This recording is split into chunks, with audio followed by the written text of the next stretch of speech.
Senator Kennedy of Louisiana is recognized. Thank you, Mr. Chairman. Mr. Chairman,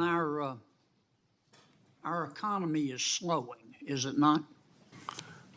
Yes, although still growing at a solid pace. Our unemployment rate is rising, is it not? Yes, it is, although the labor market is still strong.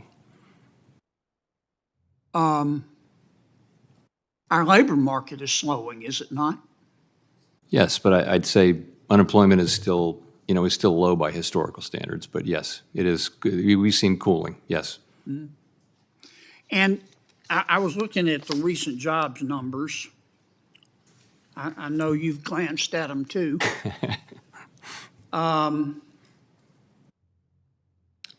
3/4 of the net new jobs that were created in June were in government, healthcare, and social assistance.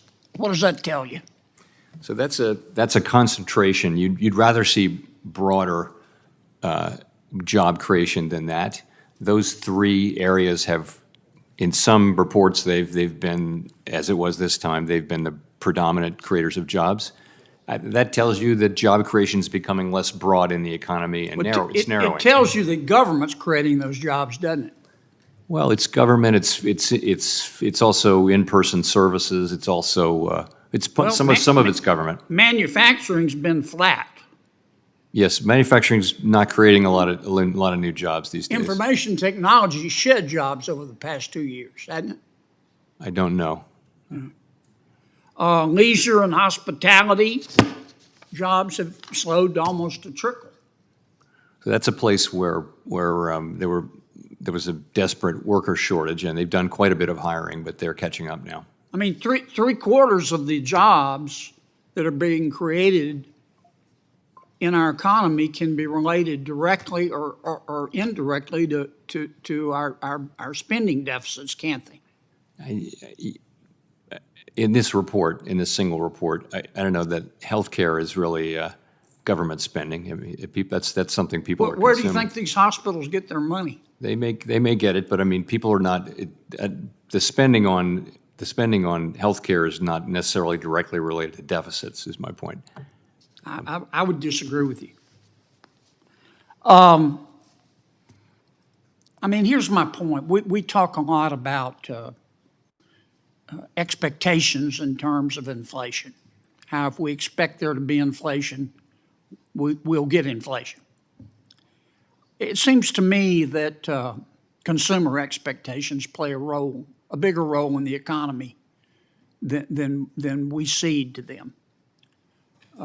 Most of our economy in America is consumer-driven, is it not? Yes. Unlike, say, China, which is manufacturing-driven.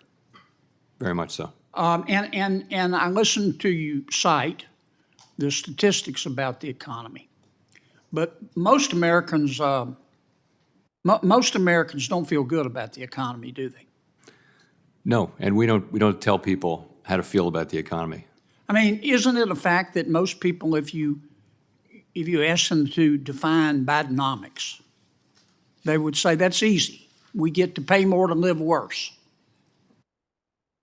I wouldn't touch you don't want to answer that a sentence with that word in it. Yeah. I mean, we can pretty this up all I guess my point is, and I know you're going to do this anyway, but I'd be really careful with this economy. I mean, people just don't feel better off today.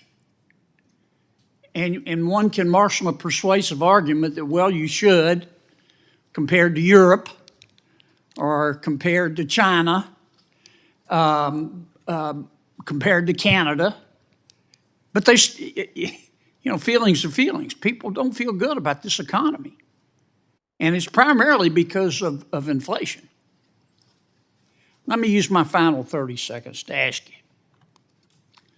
I listened to my good friend, the chairman, give his opening statement. Do you think inflation was caused by corporate greed? I hate to comment on something the chairman was speaking about. Oh, go ahead. Well, so I will just say, we see at the Fed, we see inflation as when there's an imbalance between supply and demand. And we use our tools to work on the demand side of that and bring it back into line with supply. I got 2 seconds. So when are you going to lower interest rates? I'm today not going to be sending any signals about the timing of any future actions. Thank you, Mr. Chairman.